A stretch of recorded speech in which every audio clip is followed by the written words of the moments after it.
Greetings, ladies and gentlemen of the internet. Jan Michael here. Horror hasn't had the best experience with the Oscars. While some scary films in the past have managed to get nominations, such as The Exorcist and The Silence of the Lambs, the latter of which, to this day, is still the only horror film to have won Best Picture. Very few others can say they've even been nominated. In makeup and hairstyling, it's a little bit better because they don't face the prejudice that the other categories tend to give these horror films. So, imagine everybody's surprise when The Substance got a Best Picture nomination, the first horror film since Get Out. But it's not just the fact that it's a horror film, it's because of what type of horror film it is that makes it so mind-blowing that it's even gone this far. And for that, I'm super freaking excited.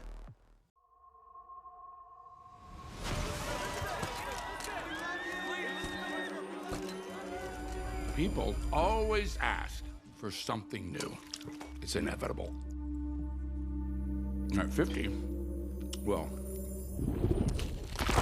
it stops. The Substance follows 50-year-old Elisabeth Sparkle, who has been let go from her popular aerobics television show that has run for many years. Elisabeth used to be a huge icon in the Hollywood scene, beloved by many, and even getting her own star in the Walk of Fame. However, as the industry has now decided that she's too old to be of use and her fame has started to waver, she's deemed no longer necessary. Rattled with fear of now being a nobody and forgotten, she is approached with a black market drug called The Substance that promises to improve her life for the better. So what is The Substance? How does it work?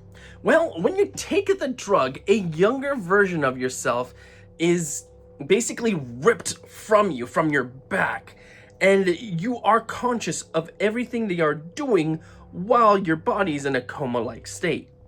After 7 days, that person then falls into their own coma-like state because they then transfer basically their consciousness back to the original. And that's the back and forth that has to be, this balance of 7 days as one person, 7 days as the other. But of course, as you typically would think would happen, you want to spend more time with your younger self. And that leads to abuse of the time frame given, which leads to some very horrific results. Right off the bat, I need to say that Demi Moore as our protagonist is fantastic. I went into the movie hearing great things about her, but for a good deal of the first half of the movie, she's pretty subdued, only showing hints of her internal struggles. I started to wonder, okay, when are we going to see that great performance? Which happens as soon as things start to take a turn into the chaotic. That's when she breaks out of her shell and really shows you what she's truly capable of.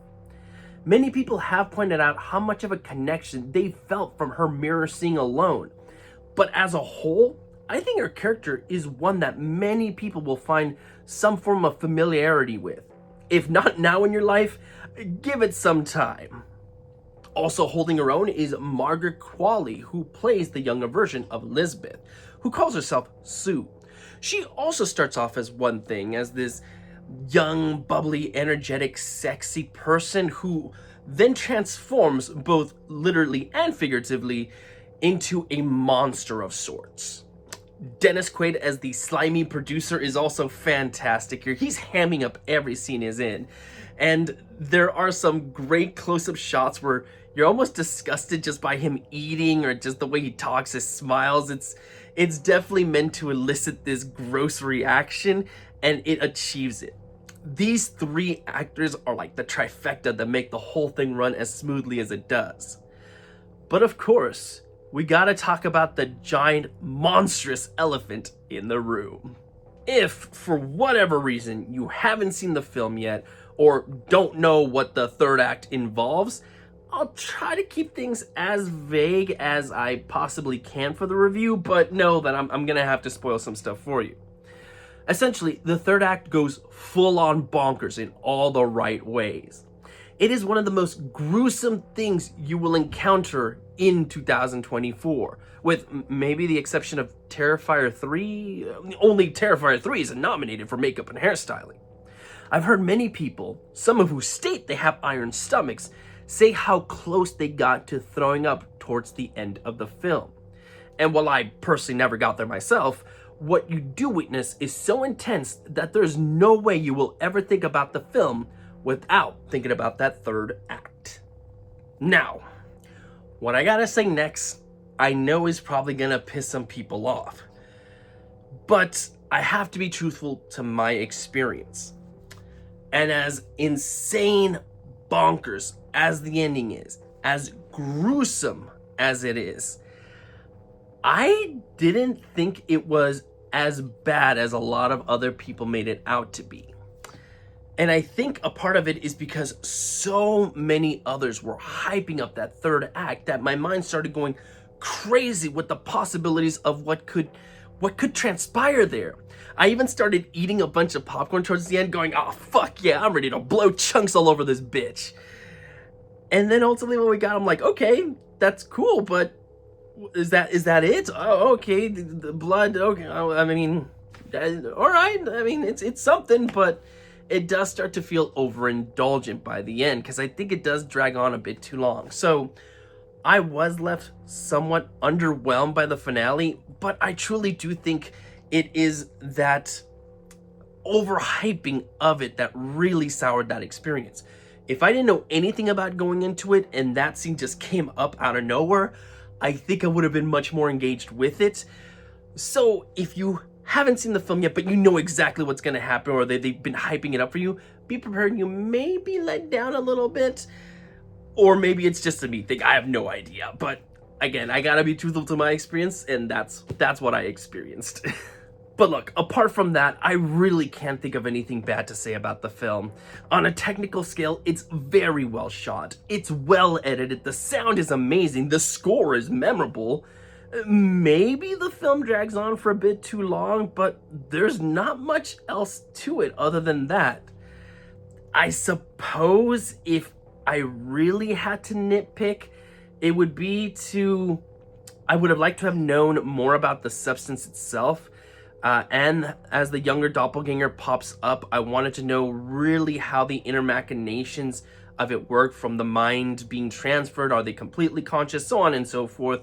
But again, it's really a nitpick. You're not meant to think that hard about the plot line in general. In fact, this world is very much exaggerated. I don't mean just the third act that goes incredibly over the top, but I mean the day-to-day life of these people. You have giant posters that seem to overshadow everything else promoting aerobics, and you just don't see that in real life. So just from that alone, you know this is not your typical world that we inhabit. This is its own unique setting. And so again, you just don't look too closely at it. That's not what the point of the film is about. Just get lost in the madness and you're gonna have a great time. But even if I did find more problems with the film or really nitpicked it, I would still be championing it. Because again, we don't get horror films nominated at the Oscars very much, especially in Best Picture. So for not only a horror film to get nominated into Best Picture, but a body horror film, one that is over the top, overindulgent, has said to have caused people to throw up, that does not happen. It does not happen. Who knows if it will ever happen again. And for it to go this far, to get as many nominations as it did, that is unprecedented, and I'm here for it. So yes, I'm gonna champion it. Yes, I would love for it to win. As you might have guessed, it is my favorite of the Best Picture nominees. But I know that it's not gonna be for everyone, so if you are queasy, if you are one that doesn't like the over-the-top weirdness of films, especially in horror can be, just go in cautiously, though I still would say check it out.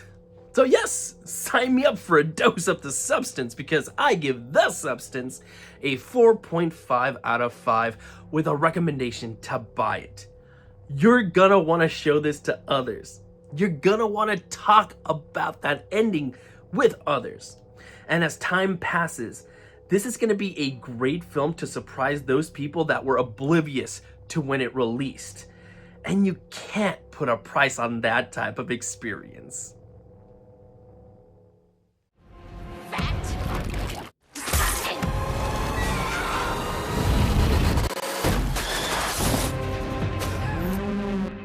People are gonna love that.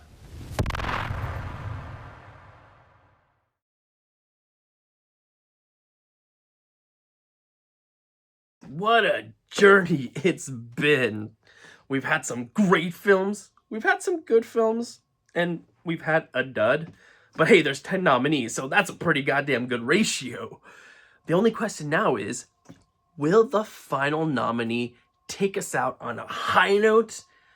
Or is my road to the Academy Awards about to get sour at the very, very last minute? Guess you're just gonna have to come back tomorrow to find out. Until then, everybody, like always, stay safe out there and have a good one.